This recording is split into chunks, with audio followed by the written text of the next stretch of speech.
Let's talk about something we all deal with, anxious thoughts. They can pop up out of nowhere and feel so convincing, but does that make them true? Far from it.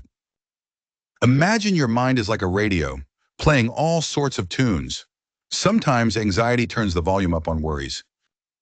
Critical thinking is your volume knob. It helps you dial it down and focus on what's accurate. You're lying in bed replaying that awkward conversation. The thought creeps in, I made a fool of myself. But just because you think it doesn't mean it's reality. Let's step back for a moment. Where did that thought come from? Was it based on evidence or on a feeling? Science shows anxiety hijacks our threat system, making minor hiccups seem huge. It's not lying per se, but distorts your perspective to prepare for danger, even when the danger isn't there.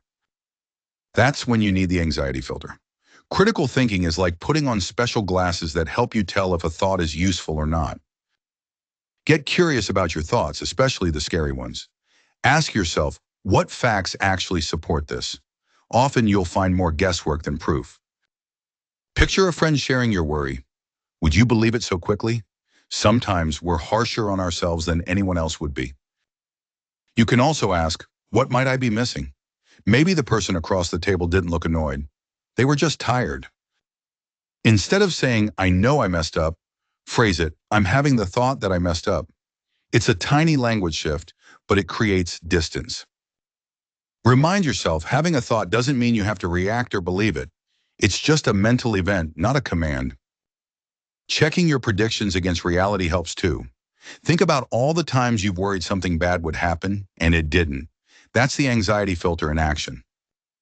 Write your anxious thoughts down. Seeing them on paper takes away some of their power and shows patterns. What comes up often? Where does it fall apart? There's a reason anxious thoughts feel so urgent. Your brain is trying to keep you safe. But just like a smoke detector, it sometimes overreacts to burnt toast. Remember, worry is not a reliable forecast. It's a signal to pause and check. What else could be true? When you feel anxiety rising, try a simple grounding exercise. Look around and name a few things you see. This interrupts anxious loops and helps you return to the present. Cultivating self-kindness matters. Everyone has distorted thoughts at times. It doesn't mean you're weak, it means you're human. Talk back to anxiety with curiosity, not criticism. Gently ask, is this thought helpful to me right now? If not, try letting it pass without judgment. Critical thinking also means balancing evidence. Am I ignoring positive possibilities? Could things work out okay? Remember, anxious thoughts get sticky by repeating them. The less you engage, the less power they hold over time. You don't have to do this alone.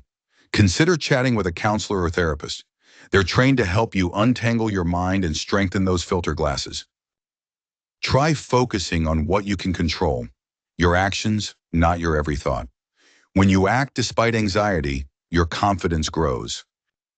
Move your body, even if just a little.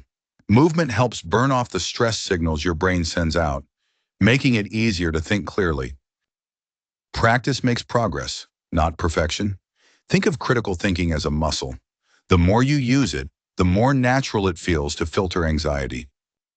Celebrate the moments when you recognize, hey, that's anxiety, not fact.